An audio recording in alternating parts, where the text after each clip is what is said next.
Healthy oats চিলা বানানোর জন্য আমি এখানে 1 বাটি ওটস খুব ভালো করে মিহি ডাস্ট করে নিয়েছি, আর দিয়ে দিয়েছি 1 বাটি সুজি এবং 1 বাটি টক দই দিয়ে ভালো করে জল দিয়ে মিশিয়ে একটা স্মুথ ব্যাটার তৈরি করেছি এবং একটু ঢাকনা চাপা দিয়ে রেখে দিয়েছি 15 মিনিট।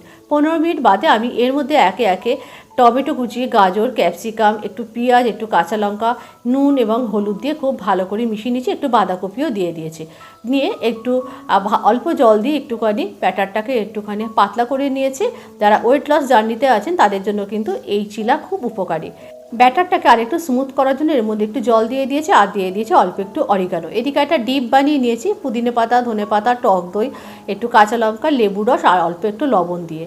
এরপরে আমি একটা ফ্রাই প্যান নিয়ে নিয়েছি, ফ্রাই প্যানে একটু অয়েল ব্রাশ করে নিয়ে আমি একে একে ব্যাটারগুলো দিয়ে ঢাকনা চাপা দিয়ে চিলাগুলোকে ভেজে নিয়েছি। এইভাবে সমস্ত চিলা ভাজার পর আমি একটুখানি শসা এবং ডিপ দিয়ে পরিবেশন করেছি। আপনারা অবশ্যই ব্রেকফাস্টে এবং ডিনারে এই রেসিপিটা ট্রাই করতে পারেন।